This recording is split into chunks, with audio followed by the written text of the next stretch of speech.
Magandang hapon sa inyo lahat. Ito po si Herbert Curia, author, promoter ng Human Rights Promotion. Ang boses ng Human Rights Promotion sa malayang demokrasyang ito kaakibat ang ating pananalig sa ating banal na Panginoon Diyos, banal na Panginoon sa Kristo at kabayan ng kaliwan ng kaliwan ng Santa Maria, mula sa isyong ating nakalap at babantay sa mabuting pamamahala, patas na hustisya at karapatang pantao, ay hinggil sa isyu ng kilos protesta laban sa anomalya sa flood control. Nagsagawa ng kilos protesta ang ilan nating kababayan sa tanggapan ng mga Biskaya o yung kontraktor ng flood control sa Pasig City, doon sa opisina nila, at maging sa DPWH at iba't ibang part of the country upang magsaboses laban sa anomalya sa flood control. So yan. Sa inyo ating tinunghayang issue ngayon na nagsasagawa ng mobilisasyon o rally, kilos protesta itong ating mga ilang kababayan laban dito sa mga corrupt at mga sangkot ng mga kontraktor doon sa flood control na issue at mga opisyalis sa gobyerno na mga kasangkot diyan. So nagkikilos protesta ang taong bayan para umiral yung katarungan. So nais nilang mapanagot ang mga sangkot sa anomalya sa flood control project na nadiskubre ng ating Administrasyong Marcos at sa ngayon ay iniimbestigahan sa Kongreso at Senado. So ang mga contractors mula dito sa Biskaya at mga DPWH official, etc. So, nais mapanagot ng ating mga kababayan na nagngingit-ngit sa pagrarally tungkol sa korupsyon na nangyari o anomalies sa flood control ay nais na mapakulong yung mga pangunahan yung Biskaya, kaya doon sila nagrally mismo at iba't ibang siyempre yung mga sangkot diyan at mga opisyalis ng DPWH o sino mang kasangkot diyan. So sa rally ng ating mga kababayan nagalit at nagngingit-ngit sa ginawang korupsyon ng mga ito ay nagbandal sa mga ito. Sa Biskaya compound, piniturahan ng bako dito at binato ng putik ang gate, etc. So ngayon ang ating Pangulong Marcos ay nakiusap sa ating mga kababayan na huminahon at daanin ito sa due process at legal na paraan kung kaya't may investigasyon ay patunayan ang mga anomalyang ito in due process o legal way. So ngayon doon sa sinasagawang rally na medyo may counting violence, so medyo may marahas na sa boses, nagpakita sila ng konting galit na yung gate parang inahan nila ng putik at saka piniturahan yung gate, yung bakod mo. So ngayon sabi ng Pangulong Marcos ay nakikiusap siya na huminahon at daan ito sa due process na from the investigation hanggang sa mapakasuhan yan. So sa legal na paraan na daanin ito, hindi gawin yung ganong klase ng marahas na hakbangin. So ngayon, ang Human Rights Promotion ay maring sumusuporta sa mabuting pamamahala, patas na hustisya at karapatang pantao. At sa isyong ito, ng kilos protesta laban sa anomalya sa flood control project ay nakikiisa tayo sa karapatan ng mamamayang Pilipino, karapatang pantao sa malayang pagtitipon, pagkasaboses, kagaya ng rally, mobilisasyon, upang ipabatid sa ating pamahalaan at bayan at mga sangkot sa korupsyon o anomalya ang kanilang mga hinaing, puot at pagdismaya sa nangyaring ito. So, yun. So tayo ay maring sumusuporta doon sa karapatan ng taong bayan, bawat isa na magkaroon ng pagtitipon, yung freedom of speech, freedom of assembly, and expression. So karapatan ng mamamayan na magsagawa ng rally kahit doon pa sa harap ng opisina ng Biskaya, na kung saan isang sila dyan na iniimbestigan at doon sa DPWH or sa amang lugar sa bansa na po pwede silang mahir ng pamahalaan para doon sa kanilang pagkasaboses ng mga ini, karapatan niya to voice isaboses nila yung kanilang mga hining sa pamahalaan regarding doon sa nangyayari. So ngayon ang nangyayari nga lamang medyo over yung ginawa nila na gumawa sila ng ganong klase ng hakbang na property bin na doon nila at pinint nila. So ngayon, ito ngayon. So, gayon man ay ang ating mga kababayan, anumang ang ngit-ngit ng ating nadarama, still, ay pairali ng due process at legal na paraan para o pag sa praktika ng karapatan na hindi nilalabag din ng batas sa pagsasaboses sa karapatan din ng ating kapwa. So, sana ay yung pagsasaboses o yung pag sa praktika ng mobilisasyon para diyan sa against corruption ay wag namang magkaroon din ng pagrespeto sa karapatan din naman itong mga akusado habang sila yung nililitis pa. So habang pinapatunayan doon sa investigasyon sa Senado hanggang sa masampan sila sa korte o maaaring sandin ng bayan. Sa ngayon ay respeto ng ating mga kababayan yung karapatan din nila at isagawa yung karapatan natin na makapagmobilisasyon, makapagsaboses sa pamahalaan or the fair justice, good governance at mapanagot ng sangkot nang walang hindi nilalabag din yung karapatan ng ibang tao at malalabag ang ilang maaaring batas in doing the rights. So, yun. So, may karapatan din ng mga akusado at sangkot na iniimbestigahan. Kung kaya dapat din itong respeto kung kaya't ipakita ng ating mga kababayan na hindi tayo kagaya nila na walang pakialam sa karapatan ng kapwa, malagay man sa peligro ang buhay ng kapwa nila sa devastasyon ng mga bahang sumira ng mga bahay-bahay at kabuhayan at hindi na protektahan ang nasabing flood control na kanilang pinurap. Na nakurap lamang pala at hindi mahusay na pagkakagawa, etc. Wag gayahin ng taong bayan ang pag sa practice natin ng ating karapatan na hindi rin tayo may respeto ng karapatan ng mga akusado. So, if they're accused, so may karapatan din sila para ipagtanggol yung sarili nila at meron tayong legal, di ba? So, isa-practice natin yung ating karapatan in a non-violence way and in a legal way, di ba? So, yun. Ganyan lang kasimple yung ating pag-asubos bilang human rights promoter at sa susulong ng karapatang bandawan ng mahala bilang karapatan natin na may sa boses ang justisya laban dito sa mga korap na ito at mga from the opisyalis ng government at mga contractor o sino man ang sangkot dyan sa anomalies na yan. So yun, so bagamat nagdulot ng pagsira ng mga bahay-bahay at kabuhayan at pagtitil ng buhay ang mga bahang hindi naprotektahan ng flood control, ay hindi rin naman dapat maging malabaha din ang mga tao na sirain ang mga ari-arian ng mga sangkot. Doon naman sa nagawang bandals at kaso na reklamo ng Biskaya, sa kanila ay harapin nila ito in court at idepensa nila yung nagawa nila doon sa kanilang pagsasaboses na ito. So ngayon, ang pamahalaan kung tutuusin ang siyang nag-spray paint doon o paskilan na ipasara ang kanilang opisina. So dapat kung ganyang sangkot na, di ba, kung ganyang mayroong process ng sa due process, kahit andun pala may matibay na ebidensya at iniimbestigan, pwede na silang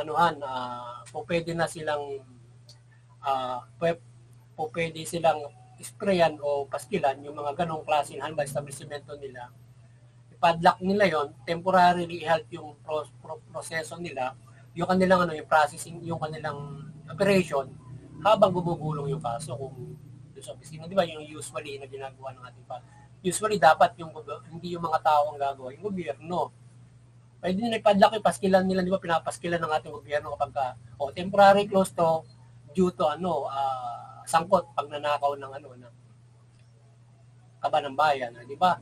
Dahil sila ay mayroong yung kanilang business permit ay mayroong problema sila so sino nag-i-issue ng business permit, di ba? Yung mayor doon at tapos DTI, di ba? Ayun, kung meron niyang set. So ngayon, dapat yung gobyerno iutos na ng Senado, Kongreso doon sa mayor ng Pasig, padlock na yon para doon sa kaso. Siguro dapat ganun ang gawin doon. So pwedeng lagyan nila yon ng paskil doon na this office is closed temporarily, government investigation over flood control. Siguro pwedeng ganun nila yon. over temporary cost, over pagnanakaw o korupsyon. So, sila ay akusado. O i-cancel ang kanilang business permit to operate dahil bilyong pondo yung kanilang kinaharap. Mabigat yung ebidensya for the corruption. So, pwedeng i-halt ng gobyerno sa tingin ko, sa tingin natin bilang legal ways na padlock ng gobyerno yung kanilang business establishment para hindi muna sila maka-operate at maloko yung mga tao. Yun dapat ang gawin. Lalo na ngayon, mayroong papala doon sa 2026 na budget ay kaisa sila doon sa mga bakit pa paano makakaisa sila doon sa maging proyekto ng 2026. Bakit nabid na ba? Siguro hindi pa, pero dapat hindi sila pwedeng makakaisa doon sa 2026 budget. Ngayon, maaaring yung nakaraan, babayaran pa sila, di ba? Dapat i-halt na muna yun, yung babayaran sila, at i-halt na muna kung anong proyekto mayroon sila para hanggang sa mapatunayan yan, or para ganun ang gagawin, di ba? Or lahat ng mga ongoing project ay pag-isipang mabuti kung ito ay itutuloy sa kanila, or anong gagawin doon dahil nga sa sila ay may anomalies na hinaharap. So kung meron na kaming pinaproyekto yan, mag-isipang mabuti.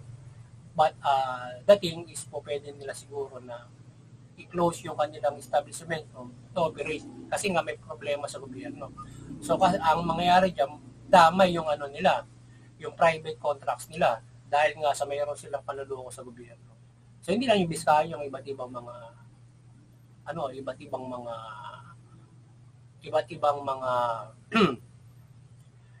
mga contractors na mga nanloko sa gobyerno. So yun. Kaya siguro yung ginawa ng taong bayan dapat ginagawa ng gobyerno na sila yung nagpapadlock doon, di ba? So ang di lang maganda ay bilang nilang putik yun. Pero siguro yung spray paint, pwedeng gawin ng gobyerno yun doon. Siguro in a decent manner lang. Pwede mo lagyan ng yun, yung paskil na wala ka man lagay pwede mo lang ganun, di ba? So, dapat umiiral yung fair justice at karapatan at mapanagot at maipakulong ang guilty sa malawakan at bilyong korupsyon na ito mula sa mga government officials at contractors at may suhuli din ang perang ninakaw nila sa taong bayan. Dapat sana ay napakinabangan ng marami sa ating pamumuhay o nakaprotekta doon sa baha at sila ang mga tao ay kahit pa paano yung kanilang kabuhay, bye-bye, hindi na devastate ng baha na yun.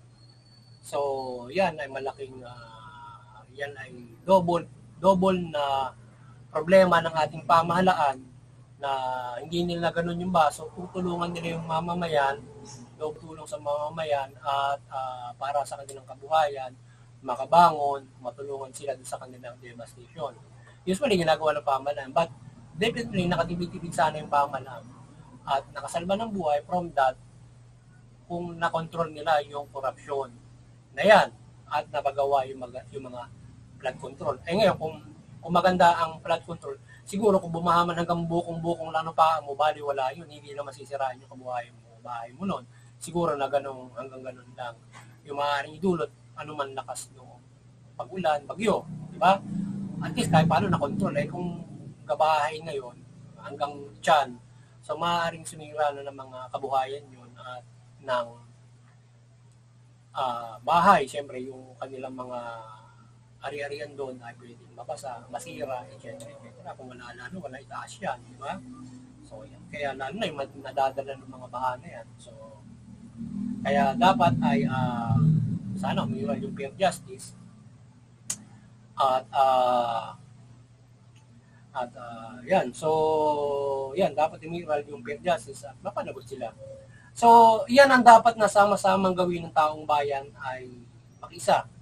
Ang lahat ng Pilipino na magsaboses ng fair justice sa pamahalaan. At maipakulong at maparusahan ng mga salaula o yung may sala sa anomalyang yan. So, magsagawa ng no violence rally at kung maaari, prayer rally against sa korupsyon na ito ang gawin at ang pamahalaan ay maliwanagan at ang mabuti po ang mahala ang siya maniman. So, yun. So, yan, dapat sana yung ating paman tayo nakikisa responsible. So, pwede magkaisa tayo, magsalita tayo ng katarungan doon sa government. Pairalin yan nung nag-ibis na ngayon sa Kongreso, Senado, sana fair justice. Baka mamaya magkaroon ng takipan dyan, whitewash, etc. Tapos magagawa na. Sana maging fair yan at yun dapat managot, papanagutin, di ba? So, sa tingin ko, medyo mahaba-habang proseso ba yan, pero I hope may mapapanagot dyan. At yung bayan ay magbantay, magsaboses, magsagawa ng mga no violence rally, even prayer rally, para mayroon yung katarungan. So, gano'n lang kasimple yun. From that ay nagkakaisama mayan for the fair justice para magkaroon tayo ng good governance, maiwasan yung mga korupsyon. At dapat ay maging vigilant yung ating mga mamayan over corruption at lalong na yung ganyan, flood control. Diba? Na kailangan ay bumuha pa ng gano'n para malaman yung gano'n. Diba? Na mayroong problema na yung pala ay kinukurap nitong mga taga-BPWS, mga kontraktor, yung pera. Lalo na yung ghost project. Aside from hindi natapos na yung mga flood control, hindi nila tinatapos. Defective. So, yun yung problema. Konting ulan, gumuguho na. Di ba? So, yun, nag-repair na naman sila. Tapos, gano'n na naman. So, yan. Hindi matibay. Hindi kagaya nung mga nakaraan ng mga flood control na pinagawa. Hanggang ngayon, matibay pa rin. Yung, kagaya nung kay dating President Marcos. Mga pinagawa niya flood control hanggang ngayon, simento pa rin, di ba? Gumuguho. So, yung ibang mga flood control ngayon, konting buhos ang ulan, sira na, that's because defective. Hindi quality yung ginagawa nila. Kaya, ilang panahon lang, sira na agad, di ba? So, yun ang problema ngayon. Uulitin na naman siya. Ang mabigat, walang ginagawa talaga. Tapos paulit-ulit siya. So, yun. Kaya dapat yung ating pamahalaan magkakaroon ng isang mahusay na sistema sa isang bawat ahensya para nasasala yung proposal. Yung proposal, yung budget, nasasala na maayos. Kasi kapag yung proposal, yung halimbawa, ibubuin ng ating government na propose ng mga ahensya ng ating palas, tapos sasalain ng ating DBM Finance, dapat salang-sala yun. Ngayon tapos sasalain pa ng Kongreso. So ngayon kapag magkakakutsaba itong DPW at Kongreso at saka yung kontraktor, wala. Yung bilyon mo, talagang makukurap talaga yun. Or magkakaroon talaga ng mga ganyan na mga ghost project dahil sa magkakakutsaba sila. Kung yung mga ilan, halimbawa yung nag-iimbestiga sa Kongreso, yung sumasala doon sa DPWH, yung nag-iimbestiga dyan, yung mga nakaraan, kanilang tingnan ngayon. Bakit nila napalusot yung mga ghost project na yan kung sila mahusay mag-iimbestiga, di ba? Scrutinize doon sa budgeting pero nakakalulusot, di ba? So, kaya imbestigahan din yung mga nag-iimbestigang mga kongreso, senador,